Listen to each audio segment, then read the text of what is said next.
Nachádzame sa v Baskicku, v Bilbao. To teda patrí pod Španielsko, je tu asi 350 000 obyvateľov.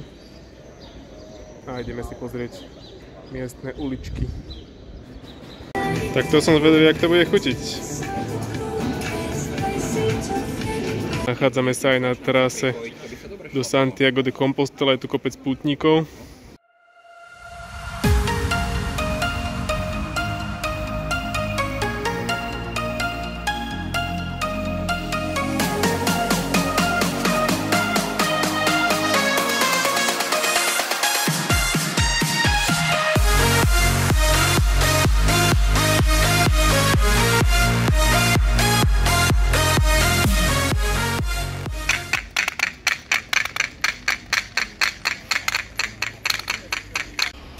Takýto unikátny most z roku 1893 majú v Bilbao. Sranda. Teraz sa už nachádzame pri Atlantickom oceáne, na mieste, ktoré si netrúfnem vysloviť. Je to celkom turistické, ale pekné.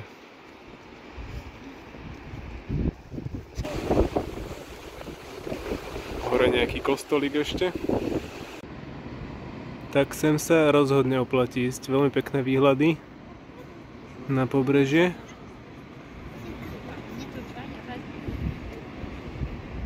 Tak už sa nachádzame v Pyrenejach. Išli sme sem cez krásne cestičky, zelené údolia s dedinkami. A teraz ideme cez takúto dolinu plnú vodopádov.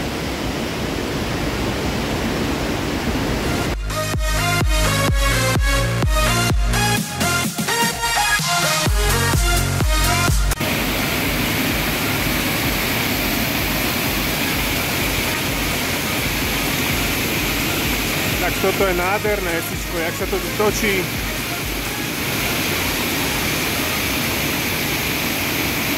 Ďalej v doline sa to takto nádherne otvára celé. A tam hore pokračujeme do snehu.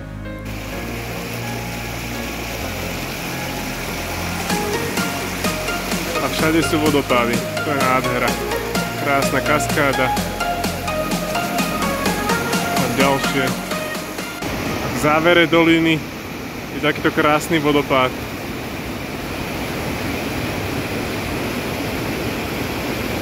Tak máme tu aj trošku šplhačky.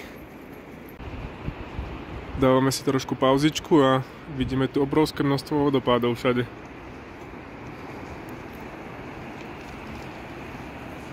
Toto je ten najväčší. Toto sú ďalšie. A takýto pekný výhľad na celú dolinu. Tak tu máme Svišťa ešte úplne blízučko. Dostali sme sa až k tejto chate horskej do výšky cca 2200 metrov, ale prerába sa tam, tak ideme si sadnúť niekde nižšie. Tak na zdravie, dali sme to. Na zdravie. A s takýmto nádherným výhľadom si vychutnáme pivečko.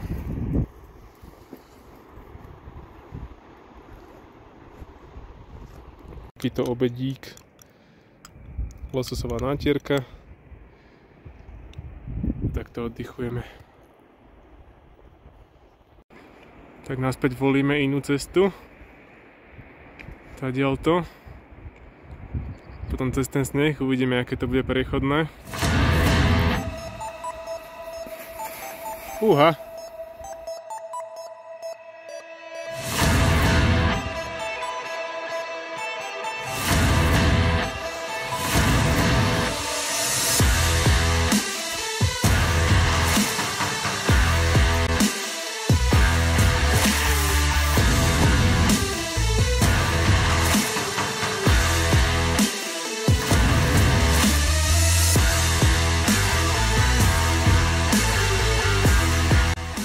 Ďalší zaujímavý úsek.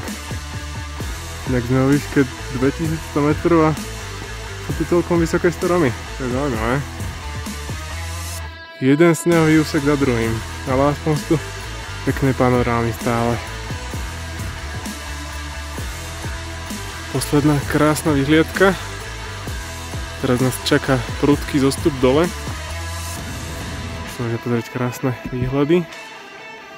A túto dole ideme, no snad sa to bude dať zísť, lebo keby sme sa mali vrácať cez tie snehové polia, tak by to bolo veľmi náročné už tady to naspäť. Už sme mysleli, že to bude v pohode, ale ešte takýto posledný zákerný úsek. A sme dole na parkovisku. Posledný zostup bol tadiaľto. Celkom náročné to bolo nakoniec dneska. Nejakých 1300 vyše nastúpaných a asi 26 km.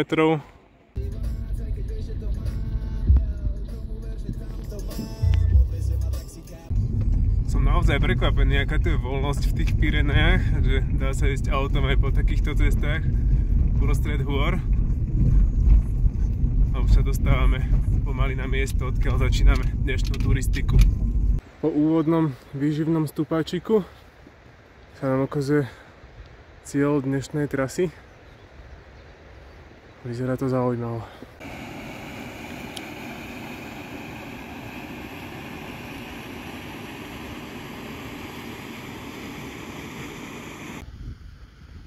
Parádna vlajka. Zelená farba, červená farba a biela farba. Ty kokos!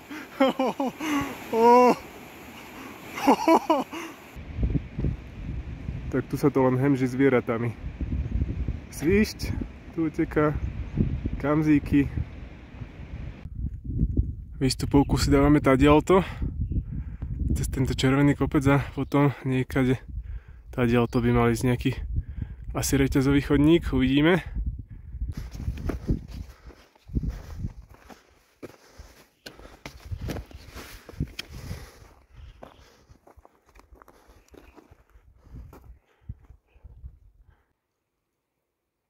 Pauzička pred záverečnou, asi najnáročnejšou časťou. Tady to cez tento žlab. Začína to byť celkom zaujímavý výstup.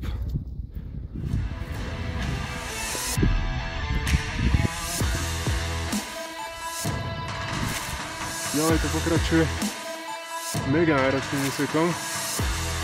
Uvidíme, či to prejdeme. No je to čistý blázen. Rozmýšľať, či vôbec ísť ďalej. Teda ešte vyšiel, ale že vraj to bolo dosť náročné. Tak my sme zhodnotili situáciu, že ideme si to opäť dole a nejak to obídeme. Bude to síce fakt nadlho. Všetky tie úseky musíme znova dole, náročné.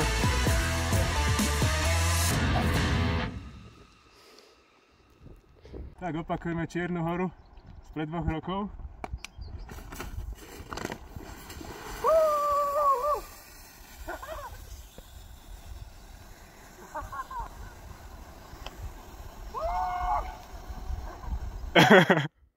Dobre.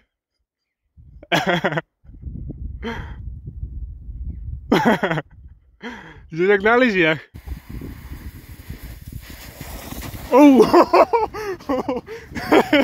Ja som tu tiež tak konzol.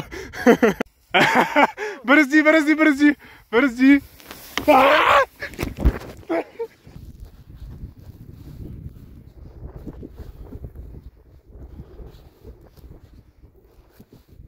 To som ešte nevidel takéto nebojacného. Rovno pri chodníku a stojí.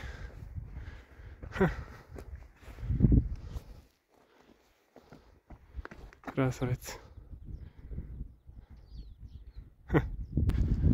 Finálny úsek pred nami. A tamto je vrchol. Tadež už tam čaká. Tak a sme hore. Celý čas sme stretli tak 2 turistov. A takéto parádne výhľady sú tu. Teplúčko. Kúsok pod vrcholom je ešte výhľad na opačnú stranu. Krásne dúhové hory.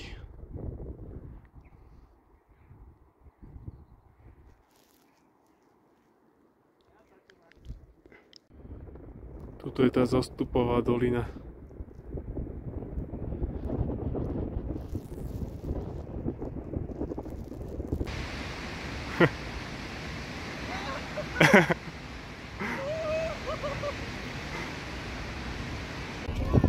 Nachádzame sa v mestečku Donostia San Sebastian a riadne to tu žije.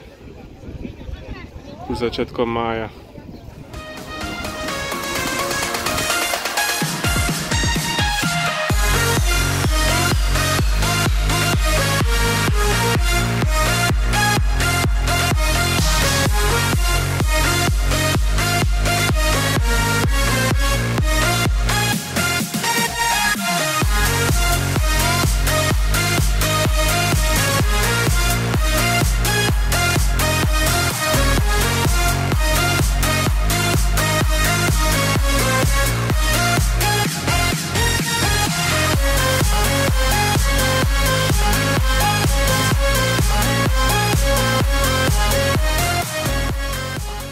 Poslednú noc spíme v takomto krásnom prostredí.